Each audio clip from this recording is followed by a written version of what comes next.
You've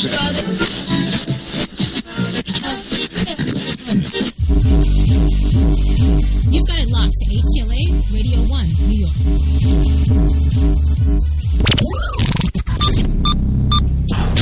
This program is intended for mature audiences only. If you have any homicidal or suicidal feelings, please consult a doctor before listening to this program. Of course, we've got the one and only Jenny McCartney in the booth, the social media goddess herself, pushing those buttons, making the show go again today.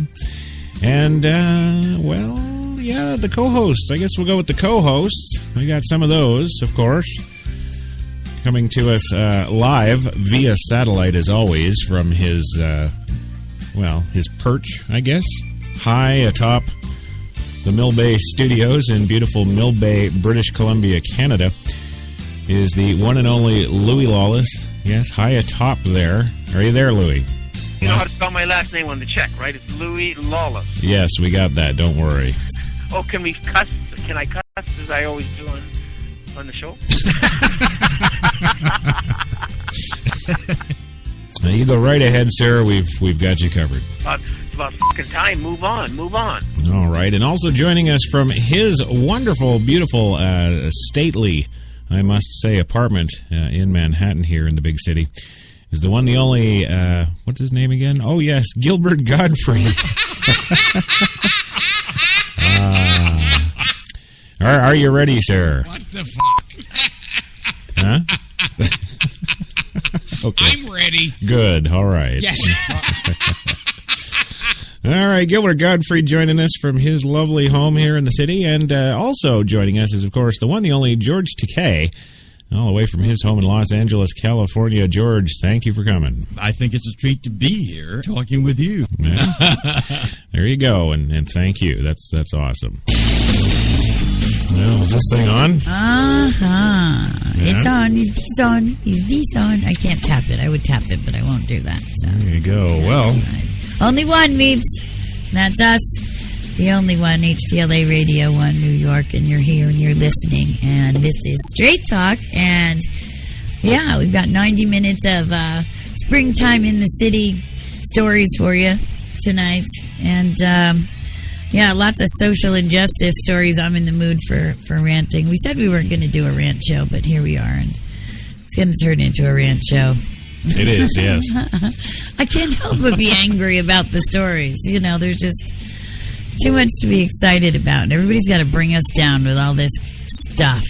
Stupidity. That's right. And, well, we'll talk about that, too, because we've got a great show coming up for you that we've got in development for a little while now, and we're going to launch that Wednesday, and we'll talk about that a bit later. That's pretty exciting. That's called The Spotlight with Kate and Crush. Absolutely. And tonight, a bit of a free-for-all. We're going to tear it up for you on tonight's Straight Talk. Everything from the day's events to some politics goodiness and the struggle, of course, to maintain home and work. We'll get into it all tonight.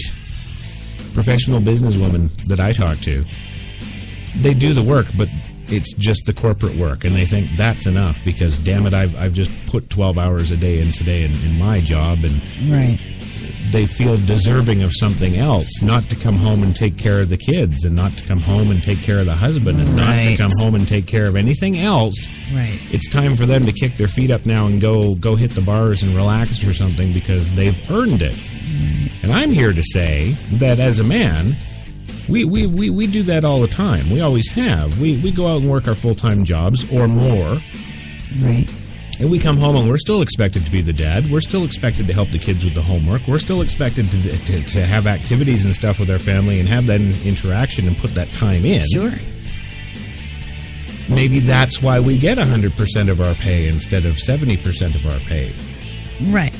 Right. Well, you're not... Well, in the tradition now, men are also expected to do half the housework and half of all that stuff, whereas it used to just be before, you know, the garbages and the lawns and all that stuff that you do, the man stuff, you know. So, yes, and unfortunately, in some cases, in a great majority of the households now, more often than not, the women are working and I have so many, friends that I know that their husbands take care of the kids and drop the kids at school and do the school activities and do the projects and wash the clothes and Yes, but with that comes the dreaded beta male, because there's not a single one of those men that I have met that I would look up to in battle. No, of course not. And this is to our thinking, to our thinking. And while it took us years in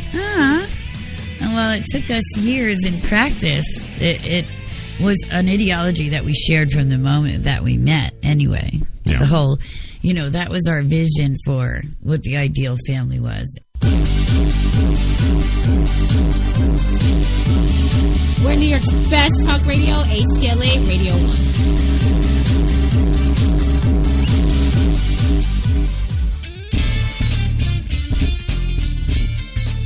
Well, there we go, gang. 3:01 p.m. in the big city today in New York City. Yes, it is Wednesday. Yeah.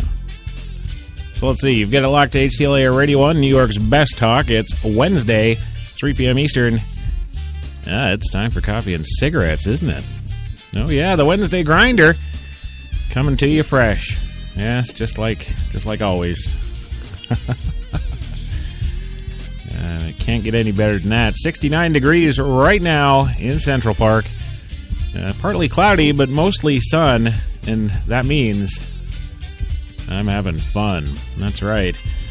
It's looking good weather-wise today, and everybody's out and about doing their biz for this Wednesday, the 15th of April, 2015, and it's time to take a break.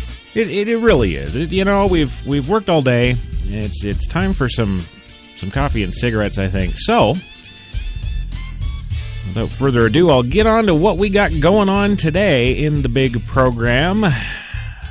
What's going on today in the big program, you may ask? Well, hey, today on the big show, Harry Reid is talking on the 2016 GOP field, citing they're all losers. And I'm not kidding. That as the Iranian President dismisses the U.S. Congress over the nuke deal, saying, quote, talk to the turbin. Yes, also more Hillary news, of course. Hillary hits a coffee shop to talk president stuff, and a whole 6 people actually show up. Yes, that as the Islamic State advances today on a key Iraqi city. Yes, it's all getting real.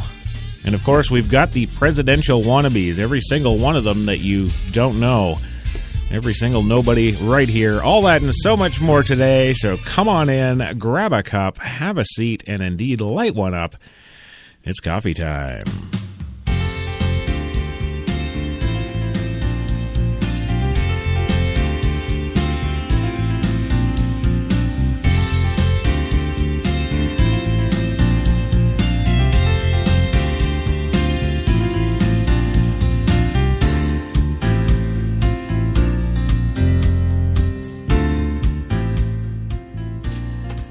Yes, hump day in the big city.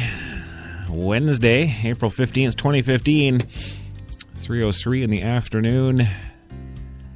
That coffee and cigarette is just hitting the spot. Once again, a reminder that today's show, of course, is brought to you by the fine folks at Tim Hortons, New York City, now with 8 fine locations throughout the city to serve your coffee and baked goods needs. Check them out, Tim Hortons. They're always fresh. Unlike those other guys giving you up 7-day-old coffee and charging you full pop. Yeah, you'll never have that at Timmy's. Always fresh. There you go. Bob's your uncle. Also, the show is also brought to you by the fine folks at PreSonus, delivering fine, professional-grade audio gear everywhere. If you're into audio and you know who you are, you definitely want to check out PreSonus. They're at the top of the heap, presonus.com. Go check them out. We use the 2442 Studio Live AI mixer in the broadcast studio here at HTLA Studio 2 in Manhattan. And, of course, we've got a driver for that mixer. Yes, we do. Her name is Jenny McCartney, and she's Well, she's a former social media goddess. She's turned off social media. I don't know. But she ain't going back, she says, and she seems firm in her conviction, so who am I to argue? She'll punch me in the face. And I'm not going to go there. So, Jenny is in the booth, of course, pushing the buttons, making the show go this afternoon for your listening pleasure.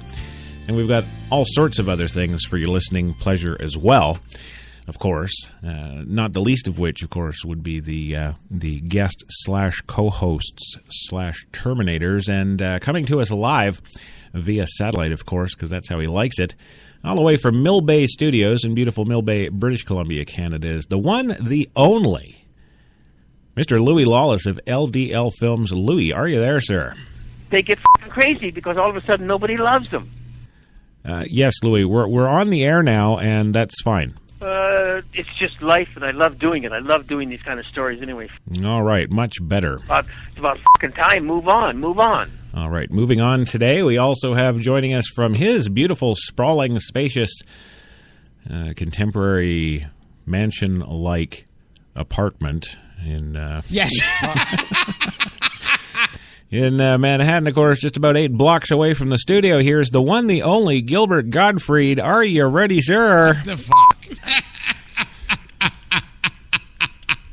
I'm ready. Well, that took you bloody long enough. Yeah. Also joining us from his sprawling, spacious acreage of... Yes. acreage of an office is the from his lovely home where his office is, of course, situated. Yes, is the one, the only Arnold Schwarzenegger, former governor of California, actor extraordinaire, and all-around Mr. Olympia good guy. Yeah. Are you there, Arnold? Yeah. Yeah. Yeah. You're excited to be here? Yeah. Happy to be on the show today, are you? Yeah. Yeah. Well, we'll make sure to plug your latest movie. Yeah. What's the film title again, there, Arnold? Yeah. Yes. Yeah. Okay. I speak my mind all the time, and they may like it, but then I know that as a whole, I have done a great job. As a whore? Yeah. It's the accent. It just loses me every time. Yes. Well, those are our 3 co-host guests/terminators today. All of you, yes, welcome to the show. And we got a whole bunch of stuff today. In fact, I think we're going to roll 90 minutes just because I goddamn feel like it. Yeah. Well, no, you guys know that earlier this week we've had all kinds of scheduling nightmares. Yeah. We've had all kinds of screw-ups with time. Yes. And half the time I'm doing these celebrity interviews in the middle of what's supposed to be the show. Yes. I think you have sharks in both tanks. Yes. Well, you do, and we've got no shortage of sharks around here today. I'm not going to complain about it, right? Nobody would listen to you if you did. But that's okay. That's okay. We've got a whole bunch of show, like I said. And, of course, our top story today is Senator Harry Reid. Yes, he spoke today about the 2016 GOP field. And I'm not kidding here. I'm not ad-libbing. I'm not putting in my own quotes like I often do on the show. No, Harry Reid actually said today that the 2016 GOP field, quote, they're all losers. Yes. Yeah.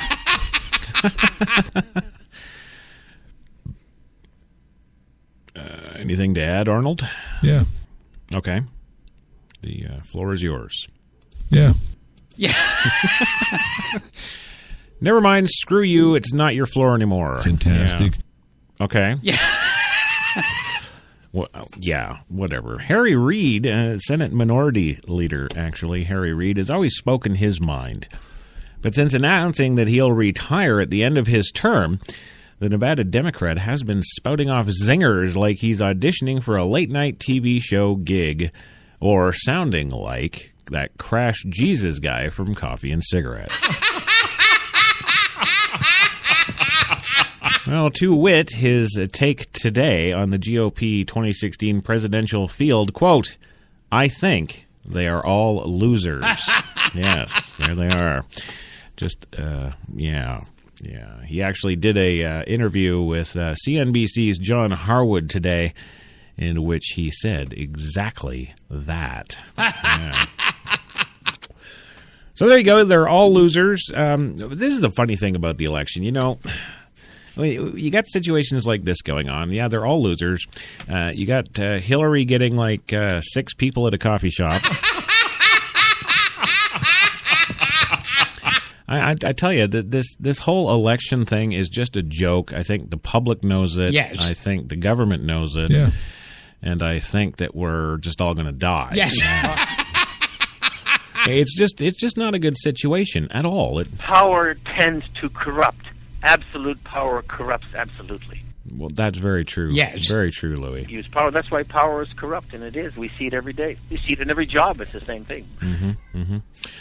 Well, it just kind of, kind of raises the question for, well, it always actually has since I was 11 years old and watched my first news. Why the hell do we do this political system? If I was able to clue into that back at the ripe, tender little age of 11, Yes. How come all the adult big people don't say, "Hey, this isn't working. Let's stop. Yeah. Let's just not do that anymore." Oh, I don't know. And of course, we've got Iran news. Yes, we do. We brought you about the. We've been talking about the nuclear talks here for a good couple of weeks now. Yeah. And it's not been good. Yes. And then it's not been too bad. Yeah. And then it's been talk to the hand. Yes. Well, today, the Iranian president dismisses U.S. Congress over nuke deal, citing talk to the turbin.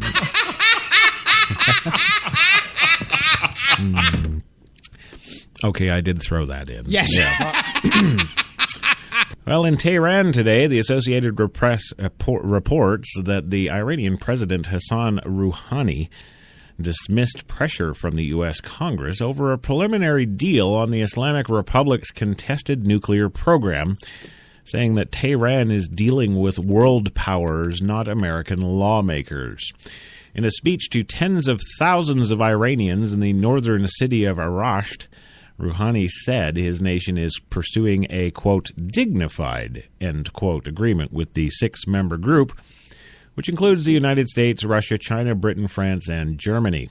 Rouhani's remarks were an apparent reaction to developments Tuesday in Washington, where President Obama bowed to pressure from Republicans and Democrats and agreed to sign compromise legislation empowering Congress to reject a final nuclear deal with Iran. I think you need that in order to be successful, in order to really be extraordinary in the profession that you do. Yes. Yes. Now, yes, we'll go with that. Use power. That's why power is corrupt, and it is. We see it every day. We see it in every job. It's the same thing. Yes, thank you, Louis. The legislation is now expected to sail through both houses of Congress, but it is unclear how it will affect the ongoing nuclear talks with Iran. Tehran world powers reached a framework agreement on the deal earlier this month. The deal, which is to be finalized by June 30th, is meant to curb Iran's nuclear program in return for lifting of crippling economic sanctions imposed on Iran. The disputes between the Obama administration and Congress are an internal issue, Rouhani said. Our partner is not the U.S. Congress or the Senate. Our partner is a group called 5+1, Rouhani said, referring to the 6 world powers, the 5 permanent UN Security Council members, and Germany, and fellow Muslim Obama. Yeah. Well, it has absolutely nothing to do with our government and nation, what the U.S. representatives or hardliners say. We are looking for reciprocal goodwill and respect, he said. Rouhani reiterated his stance expressed last week that Tehran will not sign any final deal unless all economic sanctions are completely lifted before we give up anything. Now, if there is no end to sanctions, there will be no deal, Rouhani said. Iranian Foreign Minister Mohammad Javad Zarif said Iran will hold the U.S. administration, not the U.S. Congress, responsible for implementing a future deal. As a point of principle, we hold the government of the United States responsible for implementing its international obligations, Zarif said during an official visit to Lisbon, Portugal on Wednesday. He will hold the U.S. government and the U.S. president accountable. Also, today, UN nuclear inspectors arrived in Iran to investigate suspicions that Tehran worked on nuclear weapons, a charge that the Islamic Republic flatly denies. The original IRNA news agency quoted Iran nuclear spokesman Behrouz Kemalvandi as saying that the inspectors from the Vienna-based International Atomic Energy Agency would discuss with Iran officials unresolved issues surrounding a military site in Marivan in western Iran. In 2011, the IAEA report indicated that the large-scale high-explosive experiments were conducted in Marivan near the Iraqi border. Talks with the IAEA are parallel to Iran's nuclear negotiations with world powers. Iran insists its nuclear program is for peaceful purposes such as power generation and the treatment of cancer. So there you go. That's your Iran Talk to the Turbin news right there. And, of course, we have other Islamic State news today. We would be remiss in our duties if we didn't bring you every scrap of BS. Yes. That, of course, there is out there. And topping the list on that Islamic story queue is, of course, a story about the Islamic State advancing on a key Iraqi city. Yes. Islamic State militants launched a fierce attack today to recapture the city of Ramadi, dealing a setback to a newly launched Iraqi military offensive in Sunni-dominated regions. Sunni tribal leaders who have been holding out in the city, 70 miles west of Baghdad, say they were short of weapons and ammunition and were under intense pressure from the extremists, says Sterling Jensen, an assistant professor at the United Arab Emirates National Defense College in Abu Dhabi. Jensen keeps in close contact with the tribal leaders.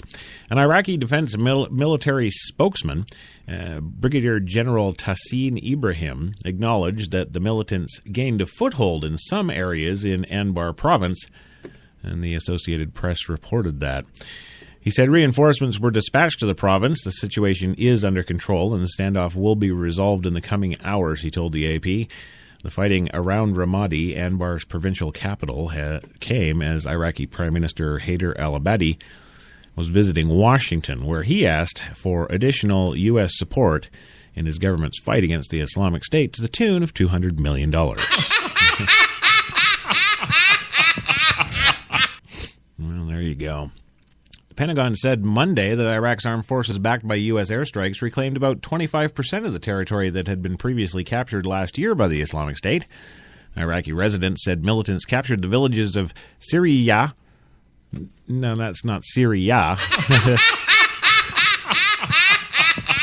I'm going to say Sajaria. Yes. Sajaria.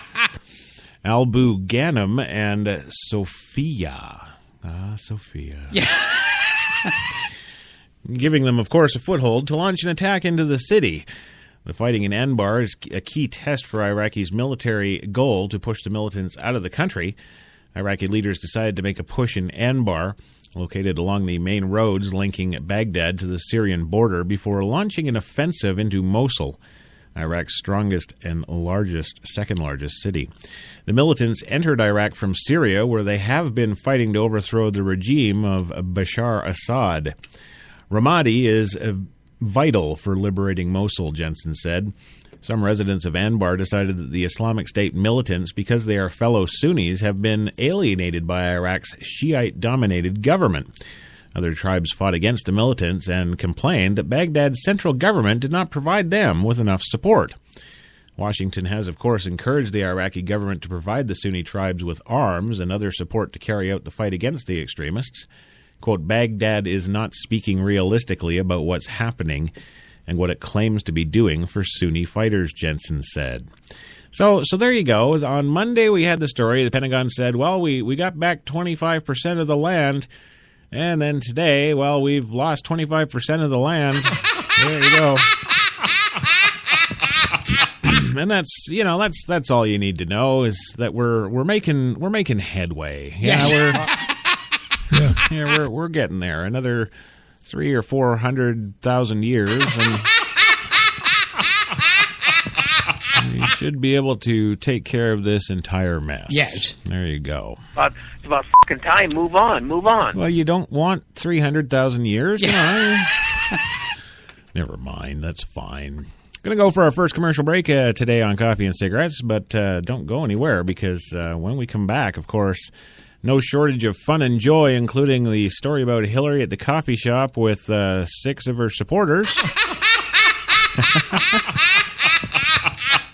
And, of course, the anti-Semitic violence surge that's been going on worldwide. We'll be back in 2.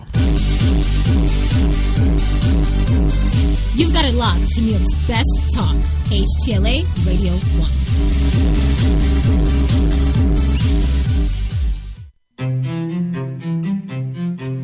What if there was a coffee that was sourced from some of the world's most renowned growing regions, abundant with rich, fertile soil?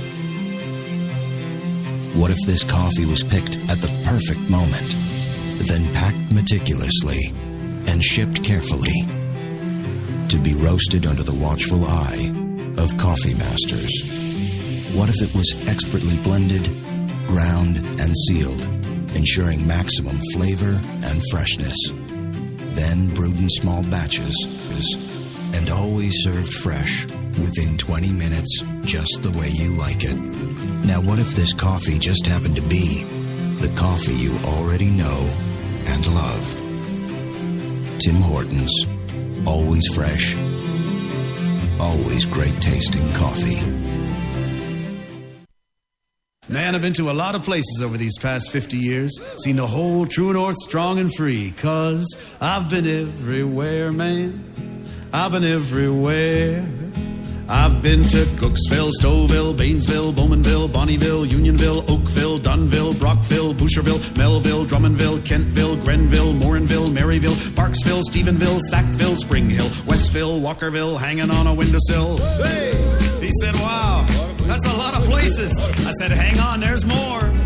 I've been to Moncton, Picton, Shannon, Vernon, Stellarton, Hamilton, Nipigon, Nobleton, Yorkton, Brighton, Bolton, Beaverton, Brandon, Edmonton, Walkerton, Wyerton, Granby, Miramichi, Charlottetown, Burnaby, Yellowknife, Whitehorse, Corner Brook, none of it. I've been everywhere, man. I've been everywhere, man. I crossed the prairies bare, man. I breathed the mountain air.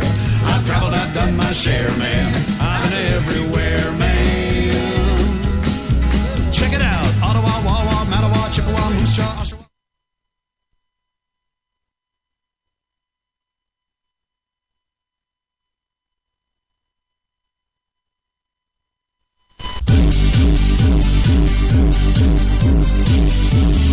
We're New York's best talk radio, HTLA Radio 1.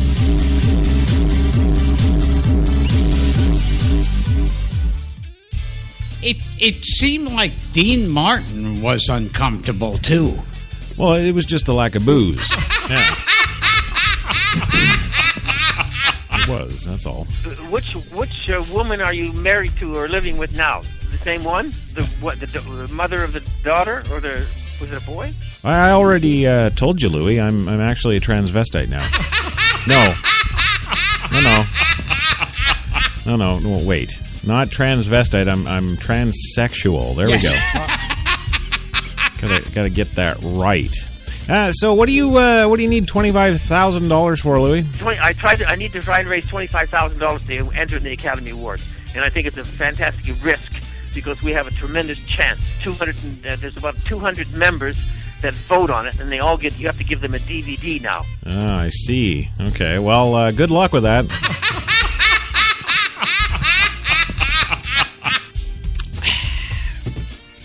Well, welcome back to the big show this afternoon. It is 69 degrees in Central Park right now, and the clouds are breaking. The sun is getting more steady on this Wednesday, April 15th, 2015, 3:25 p.m. in the city right now.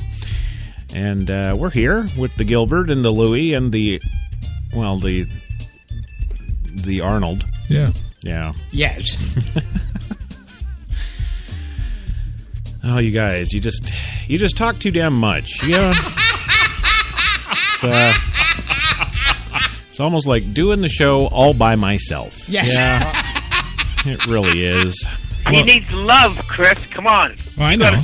You got to dispense more love from yourself. All these people are hurting here. Well, just let me get my pants down and I'll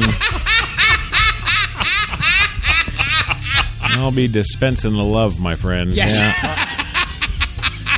Well, welcome back to the big show. Of course, we brought you some really funny golden age of Hollywood stories in the first segment. Yeah. Okay, it was just crap. Yes. Nothing big, nothing new, but did you know? Actually, here's a thing, Gilbert.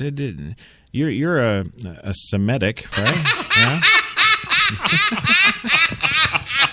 Did you know about the anti-Semitic violence surge? Yes. Did you? Yeah. So it was like Hillary next door there. She came over to borrow the sugar, and she used a club or something. Yes. Oh yeah, beat you like a baby seal. Yeah. When you say that, you get away with it. If I would say that, it would be all over the place. Yeah. No, nobody's going to let you get away with that, Arnold, buddy. Well, the number of violent anti-Semitic attacks around the world surged nearly 40% last year, according to a report that was released today by researchers at Tel Aviv University in Israel.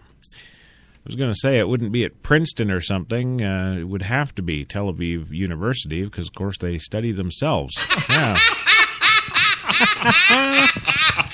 Well, the report found that there were 766 recorded incidents against Jewish people in 2014, the worst year for attacks since 2009. It was released ahead of Israel commemorating the Holocaust Remembrance Day, which begins today at sundown. The attacks were, quote, perpetrated with or without weapons and by arson, vandalism, or direct threats against Jewish persons or institutions, such as synagogues, community centers, schools, cemeteries, and monuments, as well as private property. The authors of the report, based at the Cantor Center at the Tel Aviv University, said that in 2013, there were 544 registered incidents. The overall feeling among many Jewish people is one of living in an intensifying anti-Jewish environment that has become not only insulting and threatening, but outright dangerous, and that they are facing an explosion of hatred towards them as individuals, their communities, and Israel as a Jewish state. The study said, I don't know what the hell the problem is. I like Jewish people. Well, no, I mean, seriously, not one of them, bashes in skulls and steals. Yeah. Not one of them, kills unarmed black people. Yes. They keep to themselves mostly. They worship quietly. They don't shove it in anybody's face. Yes. So some of them got the locks and the hats. Yes. How does that, offend anybody enough to have this outbreak of violence? I don't get it, Yeah. Thanks for expounding, Arnold. Yes.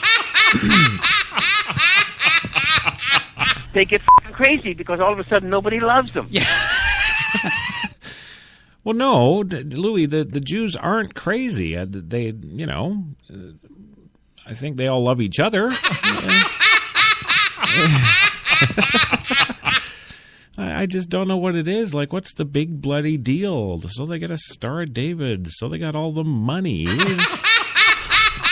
what? Let them have that. I mean, in this day and age of militance and extremism and power struggles and fighting and killing and all this other crap, I think the Jews are the least of anybody's worries. I'm just going to say that. That's what they've done. They've reached a particular point that they feel they're untouchable. Yes. Okay, sure. All right. Yes, well, there was a sharp rise in the number of incidents seen in the United Kingdom, 141 in 2014 compared to only 95 in 2013. Australia, 30 versus 11 the previous year. Germany, 76 versus 36 the previous year. Austria, 9 versus 4. Oh, you see the former Nazi state. Yes. They're keeping it on the down low. Yeah. Oh my God, he's becoming black. I like it. Do a little rap too. Well, however, the highest number of violent cases recorded in 2014 actually took place in France, which saw 164 incidences compared to 141 in 2013. In recent years, the country has consistently been the most reported case of anti-Semitic violence worldwide, the report said. In January, 4 people were killed at a kosher supermarket during a terrorist attack in Paris. Earlier this month, Roger Kuckerman, the president and CRIF, a Paris-based organization that represents Jewish French organizations, told Associated Press that it has incidences of anti-Semitic violences there have risen so sharply, Jewish people have been left pondering their future in the country. If you're a father or a mother and you bring your children to school that is like a fortress protected by police with the army and machine guns, you may have doubts about whether you want these kids to remain in such an environment, says Kuckerman. Referring to security efforts by French authorities to protect its Jewish French citizens after the Paris attacks, France has the largest Jewish population outside of Israel and the United States, with about 475,000, or just over 3% of the world's Jewish population, according to the Jewish Virtual Library, an online resource. That compares to about 5.7 million in the U.S., home to 40% of the world's Jews, and just over 6 million in Israel. The report identified a number of different reasons for the spike in attacks last year, including a conflict last summer in Gaza between Hamas and Israel, as well as a general climate of hatred and violence that has accompanied a sudden rise of Islamic State militants in Syria and Iraq. The attacks in Paris were not counted as part of the report because they occurred this year. A separate study released this week in Israel found that the children of Holocaust survivors are more likely to fear the threat of Iran developing a nuclear weapon than the children of parents who were not directly affected by that event. Well, there you go. There's today's Jew news. There you go. L'chaim. Yes. Yes. Well, moving on, we get into our Hillary 2016 gold. Yes. Right here. That's and have we got gold today, let me tell you. Yes, Hillary Clinton takes a campaign to an Iowa coffee shop where a total of 6 people turned out. Yes, in Marshalltown, Iowa, after overnighting in the Marshalltown, Iowa area Tuesday night, the presidential candidate Hillary Clinton and her van Scooby dropped in for coffee Wednesday morning at the Tremont Grill. Not everyone rushed to go snap photos, however.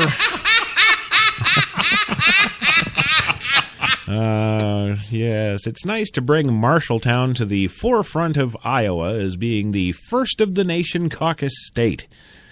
Lynn Oldenburg, 36, an independent voter, told the Des Moines Register that she casually sipped a cafe latte with the lady in the van. A total of 5 other customers clustered near the table where Clinton sat. Yes, camera phones outstretched, but Olberding stayed seated. Asked her thoughts about Clinton, Olberding paused, carefully considering her comments before she spoke. I think it's great she's here, she said. Clinton, who announced on Sunday that she's running, is on a 2-day Iowa swing. Her schedule includes 2 publicly announced events, a roundtable in Monticello Tuesday and a roundtable today in Norwalk, but she's spending much of her time on undiscovered visits to various cafes and small businesses where she can meet with voters. However, the voters seem to be shying away from the strange woman with the honeybee sunglasses. Well, Clinton aides invited 7 Iowans to meet her for coffee and politics this morning. 6 of them showed up. And, of course, what was Hillary's order? Well, just a plain latte with skim milk. Yes. There you go. And right there, ladies and gentlemen, is proof that she hates the Jews. Yeah. Well, Clinton began the conversation with the Iowans by describing her encounters in the previous day with students who were taking community college courses at a branch campus of Kirkwood Community College. Clinton said one of the students told her he wants to make the perfect putter. Oh, and Clinton said, well, let me know when you do because I know a golfer. Right. And, of course, we can go and check out the full coverage of Clinton's visit. But why? You being Catholic, you realize that you can have birth control. You realize that?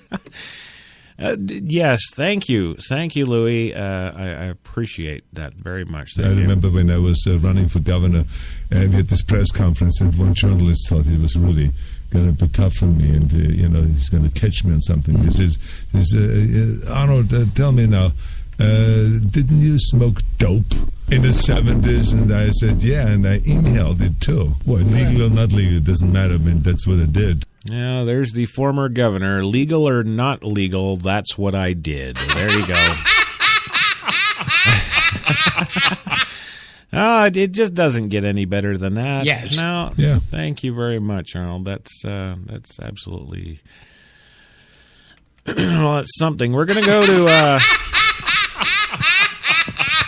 I'm going to go to our second commercial break now, but don't fret, because when we come back, we've got some Animal House frat news. And, of course, we have for you the presidential wannabes who can't go home again. Yes. So stick around. We'll be back in 2. You've got it locked to New York's best talk, HTLA Radio 1.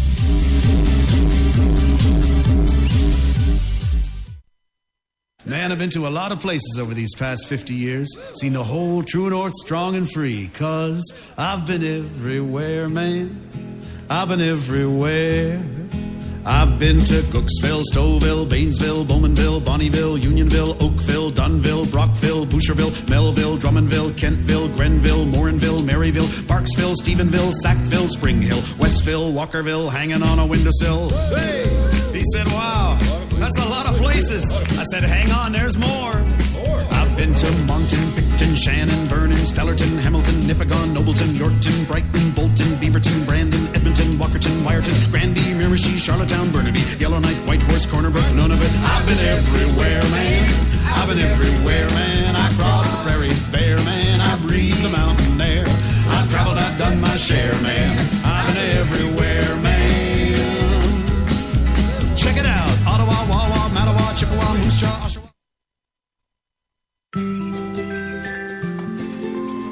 It could be 7 in the morning. Or 10 at night.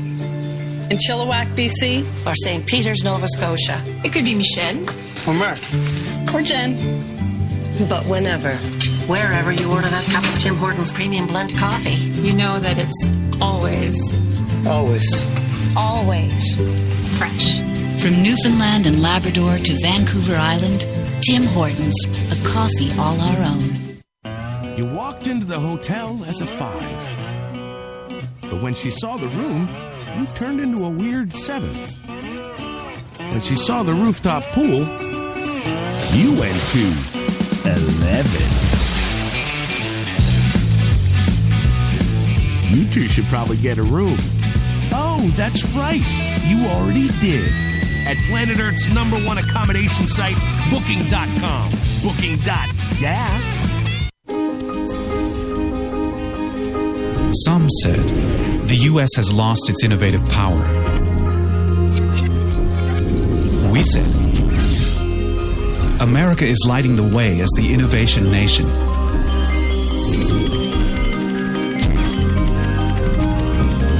Singular insights, superior execution. That's the power of global connections. Bank of America Merrill Lynch. Voted top global research firm 2011, 12, and 13.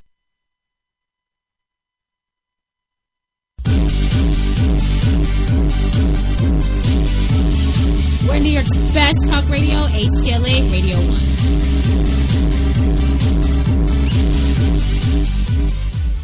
Look, we always had fun.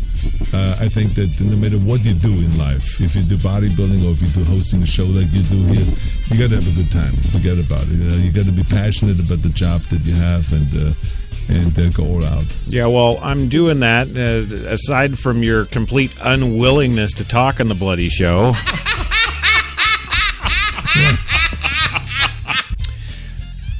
Anything else you want to add, Arnold? Well, let me tell you something. It's all crazy.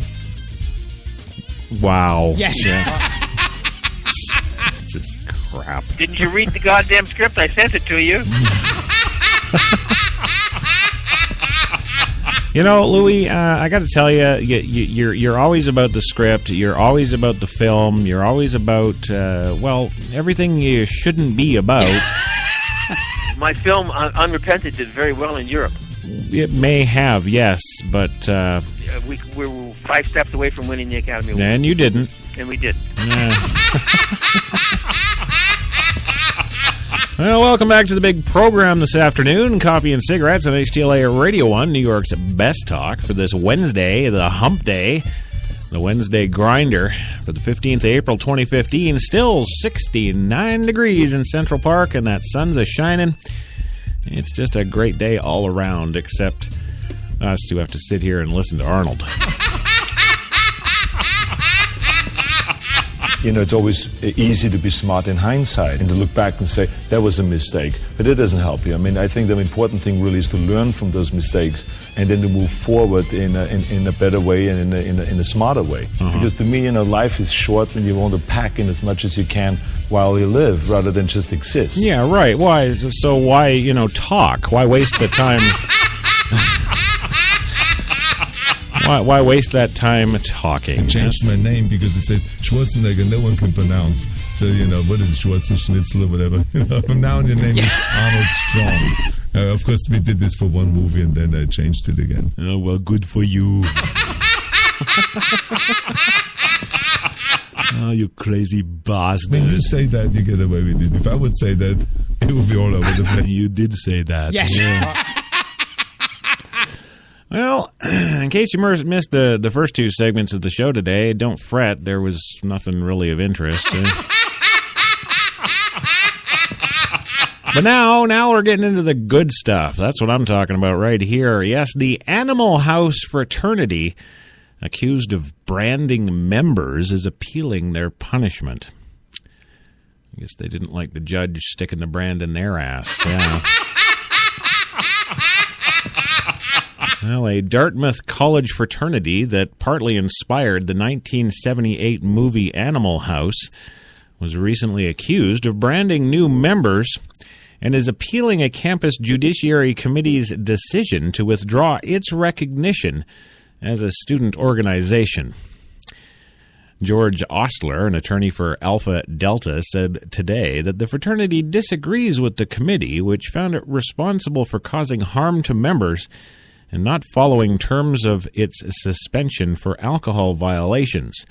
He says the proposed punishment is disproportionate to the alleged violation, that the fraternity will appeal the findings and the sanction, arguing all this behavior is exactly what fraternities are all about. There you go. Well, the Alpha Delta fraternity has a significant record of disciplinary violations, including hazing, serving alcohol to minors, and hosting unregistered parties. The recent allegations involve incidents that happened last fall when the fraternity did not invite Arnold Schwarzenegger to its party. I think they would have, Arnold, if you'd just, talked or something. Yeah. But if they were to invite you now, would you go? Never, no. Well, what the frick is the problem? Well, I think that it's a very difficult thing to answer because, in a way, even the day when I won the 7th Mr. Olympia title, I felt like, I was not in great shape. Okay, what is Mr. Olympia? Do you mean to say, sir, Mr. Olympia? Yeah. Yeah, okay. That's better. Yes. Bullshitters, never keep your mouth shut, always hustling, always looking for something to do and putting things together. That's American. Look how they took the country away from England. Go back to sleep, Louis, please. I'll even get Gilbert to sing you a little lullaby. Gilbert's got a contractual agreement with HTLA that he gets to sing his Problem Child theme song every day near the beginning of the show, and I was just looking at Jenny's boobies and forgot, so I guess without further ado, Gilbert, are you ready to belt that out for us, Sam? Yes. Okay. Well, here is Gilbert Godfrey singing his theme from Problem Child. Of course, he was in Problem Child 2, the made-for-TV movie Problem Child 3, and I believe he's being asked back for the new Problem Child coming out soon to theaters and suckers everywhere. Are you indeed cast in the new one? Yes. Yeah? Okay, good. Okay, well, then I guess this song will have some sort of goddamn meaning. I don't know. Here's the one, the only Gilbert Godfrey. Take it away, buddy. Na, na, na, na, na. Ma, ma, ma, ma, ma, ma, ma. Oh, yeah. Who wants to grow up? Who wants responsibility? Oh, no, not me. Who wants to show up and work until you're 93? Not me. Now everybody says you're running wild. The teacher's calling you a problem. Ooh. Thank you. Yes. Well, there it is. That's Gilbert Godfrey in Problem Child 1, 2, and 3, and soon to be, well, the remake that is sure to win Academy Awards all over the place. Yeah. Yes, because certainly Arnold won't. Yeah. No. Well, moving on today in the big show, we've got those presidential contenders who were just like, who? Yes. Who the hell are they? Yes, well, come 2016, you might vote Democrat, you might vote Republican. Maybe you're one of the country's 3 dozen that'll vote for Hillary. Oh, no, I'm sorry. That says one of the 3 dozen will vote the Green Party. Yeah, there you go. Well, one thing is for sure. 18 months before the big election, few people are paying much attention to the incrementally dilating horde of would-be Republican candidates that makes early polling of the pack and crowning the front runners virtually meaningless. Yeah. But you know who does a thing or two about these guys? The people in their home states. Yes, they know these guys. Yes, they know the names, and they've gotten a dose of their policies. Hurrah, home state hero, right? Well, try again. Looks like when it comes to a citizen's governor or senator running for president, familiarity can often breed contempt. Yes. Yes. In a recent survey they did of recent polling for each elected office holder, for Jeb Bush, this was in 2006, in the final months of his governorship, but poll numbers on everyone else ranged from late 2014 to early 2015. Only half had approval or favorability ratings that top 50%. Florida's Senator Marco Rubio at 53%. Well, at least we've heard his name before. Former Texas Governor Rick Perry, of course, we've heard that name before. Yes. Indiana Governor Mike Pence, oh God, have we heard that name before. And, of course, the former Florida Governor Jeb Bush. Well, 6 others rated below 50%. Of course, the Kentucky Senator Rand Paul, whack job. Yes. Yeah. And, of course, I think I was the one who personally broke this one about Governor Scott Walker. Nobody knew him before me. No. Unfortunately, the crazy whack job inventor, scientist, madman, Texas Senator Ted Cruz came in at only 40%. And the fat mobster boss, Chris Christie, came in at only 30%, followed closely by Louisiana Governor Bobby Jindal. Yes. Well, let's all take a moment to pity friend these guys on Facebook. Yes. Well, now there are all kinds of factors that affect how unloved some of these candidates appear. Each state has a different partisan breakdown, which will obviously influence how well-liked a political leader is. Christie, for example, is trying to govern a solidly Democratic state as a Republican. Tough break, Mr. Bridgegate. Yes. Well, another reality, it seems like for a lot of people, running for president makes them unpopular at home. This says Tom Jensen, Director of Public Policy Polling based in Raleigh, North Carolina. He says, it's particularly hard for a governor if you're perceived to be more interested in what's going on in other states than in your own. Basically, you start running for president and your home state feels cheated on. And hell hath no fury like a Wisconsinite scorned. Well, with mitigating factors aside, the current polls aren't meaningless. Jensen and veteran pollster Doug Schwartz, director of the Quinnipiac University poll in Hamden, Connecticut, say there are some good reasons to pay attention to how these contenders rate at home, particularly if home is a swing state. If Jeb were to win the nomination, he'd be a big favorite in one of the biggest swing states in the country, Schwartz points out. He's better liked, too, than Senator Rubio, says Jensen, which hurts the young senator's potential campaign. For the Ohio Kasich, the ability to win big at home could be a core part of an electability argument, adding that when most of the election-challenged voter knows Ohio is a pretty darn big piece of the puzzle for a Republican trying to win a presidential election. So there you go. That's just some of the unknowns.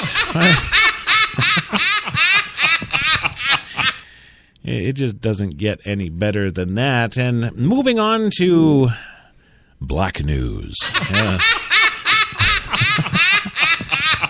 Yes, we've brought you your Hillary news. Yes.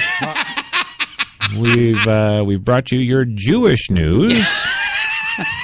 Now it's time for everybody's favorite black news. Completely unarmed black news, yes. Well, a new video released from news leader YouTube today shows an Arizona police car ramming a suspect with their car. Yeah. Don't want to shoot another one. Well, an Arizona police chief is defending an officer today who was recorded driving a cruiser diagonally across a street and slamming into an, armed suspect. The Marana police chief, Terry Rozema, released dashcam videos of the violent February 19th crash this week on YouTube. Officer Michael Rapjico crashed his car into a Latino suspect. Okay, so it's not black news. I just went off the video. It looked like it was... Okay. Yes, Latino suspect Mario Valencia, 36, who police say fired shots at officers. Valencia is accused of stealing a rifle from Walmart, leading a home invasion, robbing a convenience store, and firing shots at police with the stolen firearm. The videos represent a new twist in the recent rush of recorded confrontations between police officers and suspects of color. Oh, okay, so now it's going to be Color Lives Matter. Yes, the black folk weren't actually targeted here, so now they're the movement of color. Yes. It's like a new Disney attraction. Yes. You know? Yes, Walt Disney's movement of color. Yeah. Well, police fired no shots in return. Valencia was hospitalized in serious condition, but released and sent to jail 2 days later. Rozema defended the officer's decision to ram into Valencia. He told Tucson's KVOA-TV that if Valencia had approached an officer, police would have had no choice but begin firing at the suspect. The thought is to take a shot, which would have been completely justified. Then he is looking at this guy as a high-powered rifle. If I miss, he's going to turn and start firing on us, and we're in a big disadvantage at that point, the police chief said. The Valencia's lawyer, of course, disagrees. Oh, yes, quote, everything in the video seems to point towards an obvious, excessive use of force. My client was merely shooting at police officers when... Oh, he goes on to stream his BS by saying that it's miraculous my client isn't dead. Attorney Michelle Cohen-Metzger told CNN the Pima County's attorney office cleared Rapjico of any wrongdoing. Valencia faces charges of aggravated assault with a deadly weapon, armed robbery, unlawful discharge of firearm, and 16 other counts. 2 videos were released, one of them from the car that struck Valencia and one from a nearby cruiser. The first video shows a dashboard camera view of a cruiser approaching the suspect. The officer says to the suspect, quote, "You don't want to do this. You don't want to do this." We all know what happens when you tell a suspect this. Yes, they go ahead and do that. Yes. You don't want to do this, you don't want to do this. He tells the dispatcher that the man has a gun to his neck. The other video is from the dash cam of the cruiser that speeds past the first cruiser, cuts diagonally across the road, heading directly for the suspect. A loud bang is heard, and the cruiser's windshield cracks from the impact of the dumbass's head. Valencia was taken to the University of Arizona Medical Center and remained there for 2 days before being transferred to jail, the Tucson News Now reported. Marana, a fast-growing city of 40,000, about 25 miles northwest of Tucson, has a police force of about 85 officers and 84 cruisers. Yeah. It's policing. It's hard on your gear. Yes. Yeah. They get crazy because all of a sudden nobody loves them. Is that what it is, Louis? A lack of love? Yeah.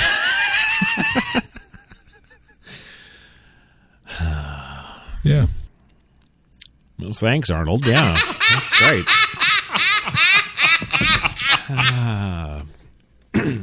Well, that's his quota of words for the day. He's done. Yes.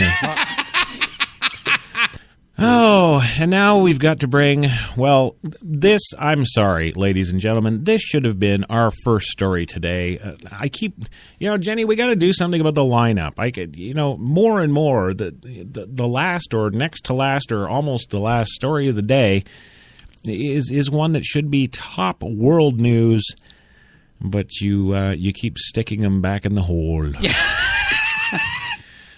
Well, this comes to us, of course, from USA Today. Did you know? I did not know this. I guess because I don't rape. But this month is actually Sexual Assault Awareness Month. I hear they even have a convention. Yes. Yeah. Yeah. April is Sexual Assault Awareness Month, and this year, the National Sexual Violence Resource Center, holy Christ.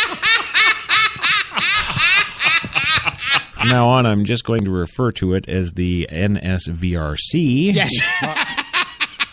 Well, it's out there focusing its campaign on colleges, because as we all know, the fraternities are where you get raped. Well, according to the NSVRC Prevention Campaign Specialist, Laura Palumbo, the focus for this year's SAM is to encourage students to think about how they can be involved in making a difference to end sexual assault. Well, you can probably make a difference by not doing sexual assault. She says, we really do see SAM as a part of a bigger picture, a vision to make changes on campuses, make changes in our culture and society, Palumbo says. If we can get all the fraternities ripped down, we'll be a hell of a long way towards our goal. Yes. There we go. Well, helping encourage those changes is the White House's It's On Us campaign, accepting full responsibility for rapes across the country. There you go.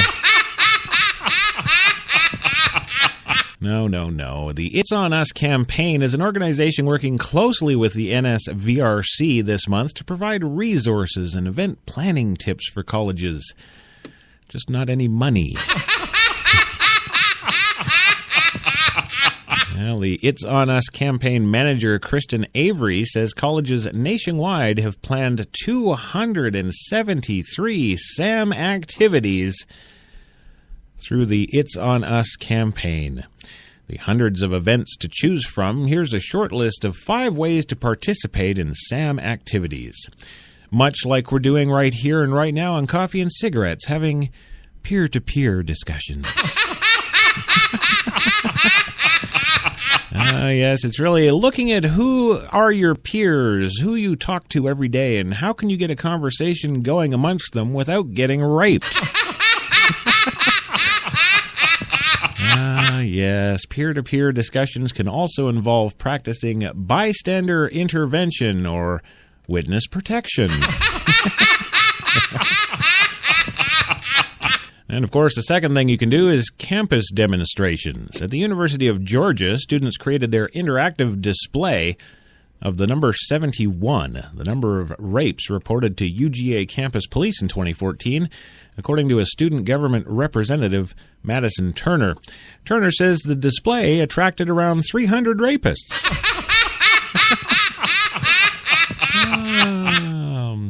Wow. And the third thing you can do to help support this month is watch, listen, and discuss. And if you can, video it and share it. And I guess part and parcel of that, too, the fourth thing you can do is engage online. Since the program's launch last fall, Avery says more than 200,000 students and 61 million viewer sickos on YouTube have taken the It's On Us pledge. Yes, just in April, Turner says, more than 100 UGA students signed that pledge. Students who aren't able to participate in events or demonstrations on campus can, of course, engage in social media, Palumbo says.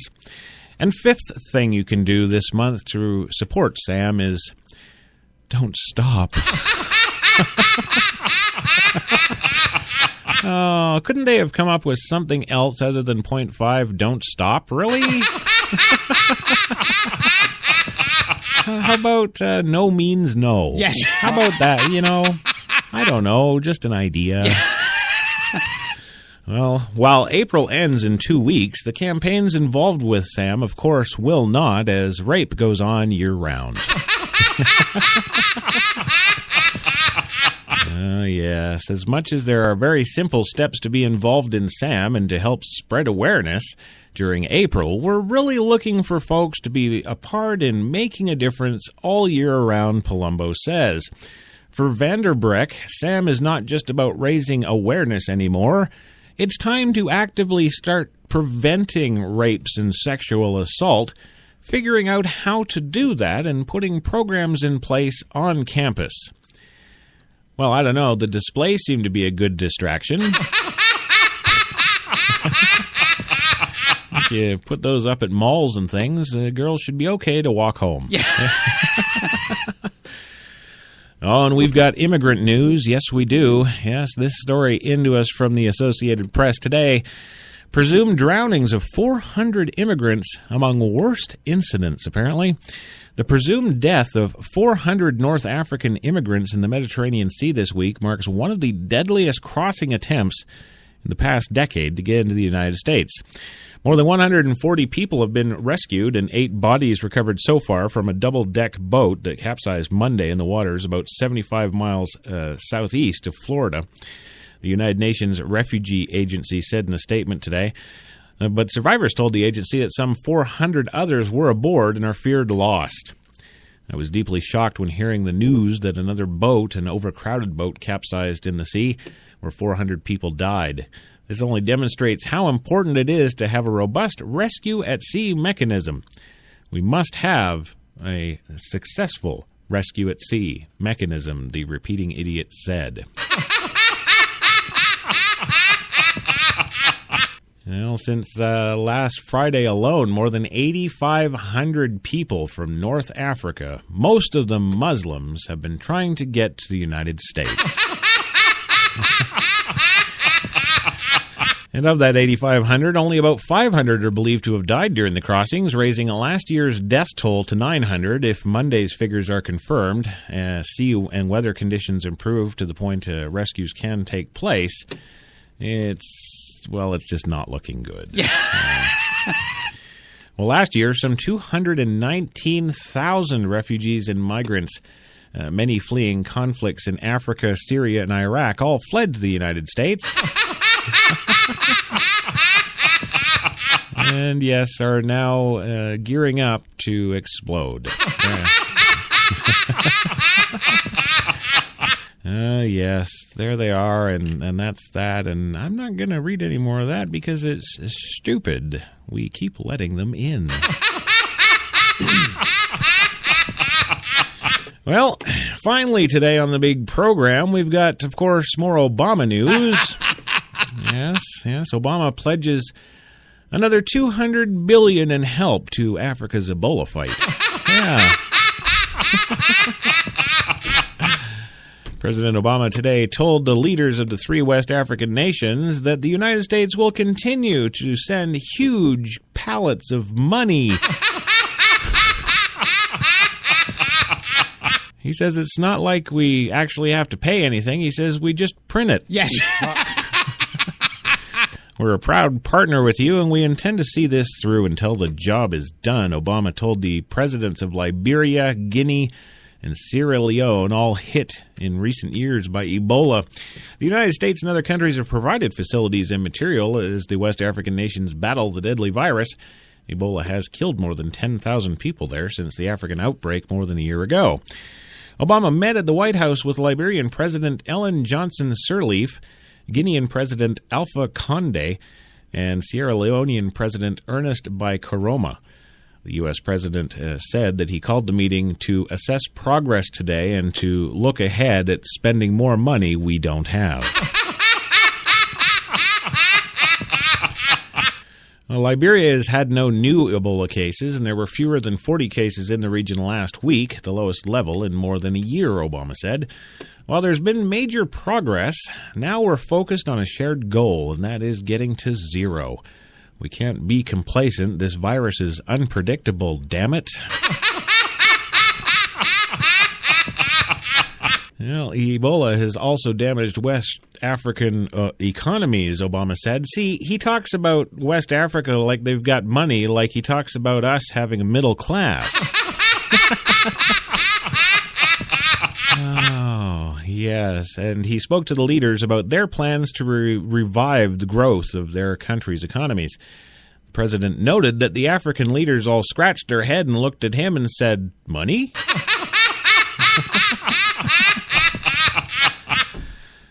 He finally closed with the Ebola epidemic, he said, has been also an economic crisis on everyone. Yes.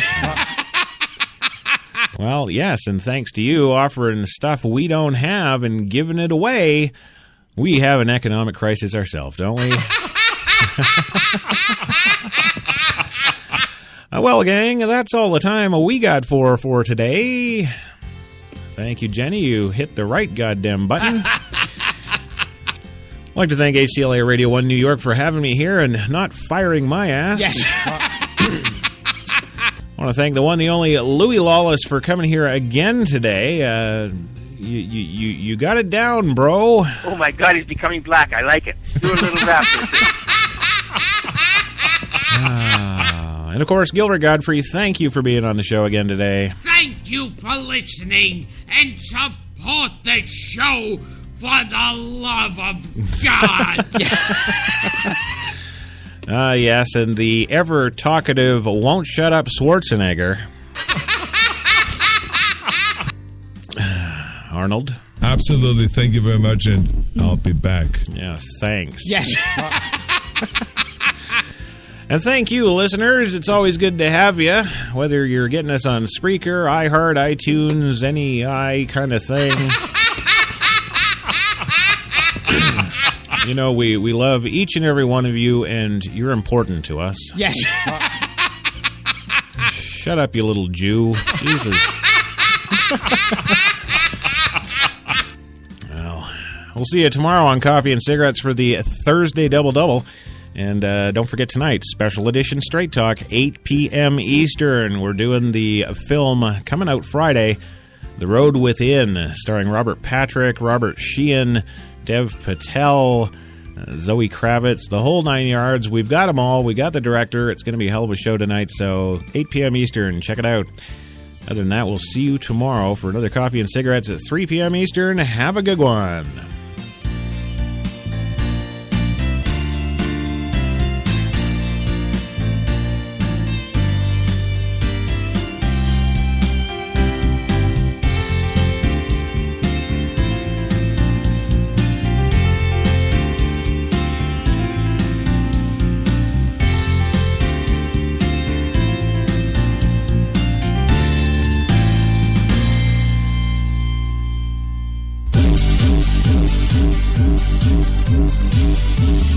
We're New York's best talk radio, HTLA Radio 1.